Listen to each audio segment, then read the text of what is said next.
तुम्ही जर पाठ फिरवला, भविष्यात जिल्ह्यामध्ये अधिकाऱ्याचा जर समजा कुठला हल्ला झाला, शिवीगाळ झाला तर कर्मचारी पाठ फिरवेल आणि त्यावेळी तुमच्या अधिकाऱ्याला तुमच्या एकट्यानं तुम्हाला सामना तलाठी कर्मचाऱ्यांना, मंडळाधिकारी कर्मचाऱ्यांना आणि तहसीलदार महोदयांना शिवीगाळ केला।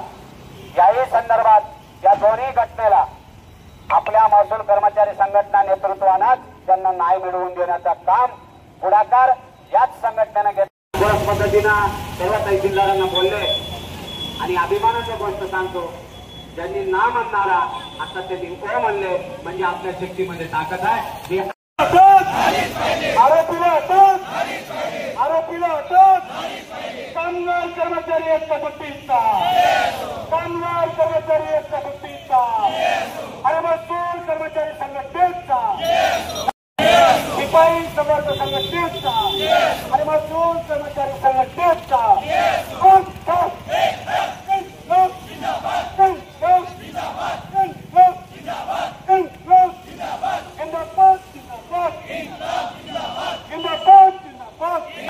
संबंधित आरोपी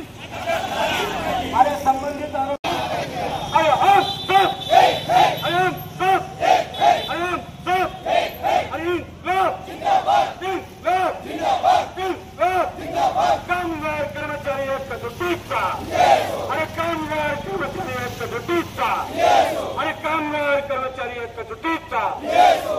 सर्वप्रथम या ठिकाणी शेतकरी बांधव, सर्व समाज बांधवांना मी नम्रपणे जाहीर या ठिकाणी दिलगिरी व्यक्त करतो, माफी मागतो।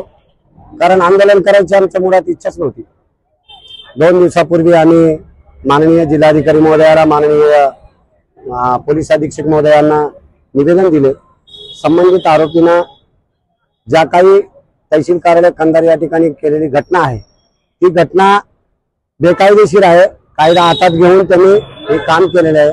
त्यांना पायबंद करावा आणि त्यांना अटक करावा एवढ्यासाठी आमची भावना होती। ती भावना शासनाला लेखी स्वरूपात आम्ही कळवले। 2 दिवस वाट बघितले, काल संध्याकाळपर्यंत वाट बघितले। काल आदरणीय त्या ठिकाणी ॲडिशनल SP असो, PI असो, या सर्वांना विनंती केली आमच्या तहसीलदार महोदयांच्या माध्यमातून की सर, संबंधित आरोपीला अटक करा, अटक करून तुम्ही जामीन मिळवून द्या, आम्हाला काही म्हणणं नाही। परंतु असं कोणी यायचं आणि कोणी काही कायदा हातात घ्यायचा, ही जी भावना आहे जिल्ह्यामध्ये मोठ्या प्रमाणात वाढत आहे। हुकुमशाही आणि कायद्याचं उल्लंघन करत आहेत आणि लोकशाहीला फार मोठा घातक आहे, असं आम्ही विनंती केले।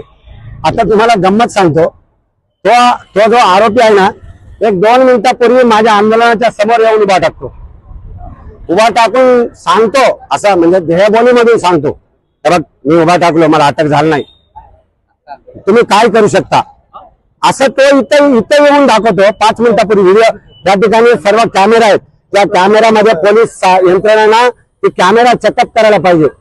मी सर्व वकील महोदयांना, संघटनेला आणि SP साहेबांना विनंती करतो, सदर आरोपी आमच्या आंदोलनाच्या समोर येऊन उभा टाकतो, म्हणजे त्याची हुकुमशाही दहशत किती मोठा आहे विचार करा। मी काही म्हणत नाही, मी जनतेला व्यतिरेक धरणार नाही, शासनाला व्यतिरेक धरणार नाही, आमच्या जिल्हाधिकारी महोदयांचा आम्हाला विरोध नाही, आमच्या अधिकारी संवर्गाच्या विरोधात नाही। ही आंदोलन केवळ भिंड प्रवृत्ती आणि लोकशाहीला घातक असणारा या प्रवृत्तीला मी आळा घालावा, हेच माझी प्रमुख मागणी आहे। व्यक्तीने मारहाण केली, त्याला अटक जर झाली नसेल तर महसूल विभागाची काय पुढील भूमिका राहणार आहे? सर, आज मी महसूल विभागापुरता मर्यादित आहे। उद्या मी राज्य विविध संघटनेचे, जे मध्यवर्ती कर्मचारी संघटनेचा आहे, कर्मिकांच्या संघटनेचा जिल्ह्याचा अध्यक्ष मीच आहे। मी संध्याकाळी सर्व प्रतिनिधींना बोलावतो, सर्व कार्यालय मी उद्या आंदोलनामध्ये उतरवतो। एवढ्याला जर नाही ऐकला, उद्या मराठवाडा बंद करतो, मराठवाड्याचा अध्यक्षही मी आहे। उद्या राज्याच्या मध्ये सुद्धा याच्यामध्ये दखल घेतो। एक छोटा माणूस, एक अर्जदार जिल्ह्याला SP साहेबाला, कलेक्टर साहेबाचं ऐकत नाही आणि कायद्याला मानत नाही, झुकत नाही, त्याला माज किती असेल लक्षात ठेवा बरं। आमच्यामध्ये काय हो, आम्ही तर शरणागत आहोत, आम्ही तर लोकशाहीचे सेवक आहोत, जनतेचे सेवक आहोत, प्रामाणिकपणे आम्ही सेवा करणार आहोत।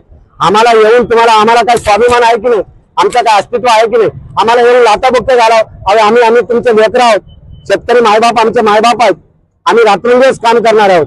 नैसर्गिक आपत्तीमध्ये आमचे लोक, तहसीलदार, नायब तहसीलदार, आमच्या सर्व संवर्ग, कोतवालापासून सर्व संवर्ग अख्खा 2 महिन्यापासून या जिल्ह्यामध्ये रात्रंदिवस काम करत आहे। आणि कधी वेळेचं भान ठेवत नाही, सुट्टीचं भान ठेवत नाही, रविवार शनिवारी काम करता. मग एवढा सहानुभूती करून या सोबत आमच्या सोबत उभा टाकणं अपेक्षित आहे. या जनतेने सुद्धा आमच्याबद्दल कदर करायला पाहिजे. अहो आम्ही जसे ज्याप्रमाणे जवान सीमेवर रक्षण करतात त्याप्रमाणे आम्ही जनतेच्या रक्षणासाठी आम्ही सर्वस्व अर्पण केलेलं आहे. मग यासाठी जनतेने आमचा विचार करायचा. गुंड प्रवृत्ती माणसानं आम्हाला आज रस्त्यावर उतरवला, पंचनामा करायचे आहे, नैसर्गिक आपत्तीचं कायदे याद्या बनवायचं आहे, हे सर्व सोडून आम्ही रस्त्यावर आले केवळ त्या मूर्ख नालायकाच्या माणसामुळे. आणि ते माणूस आमच्या समोर इथं उभा आहे. लक्षात ठेवा, अटक करा, एवढंच आमची मागणी आहे.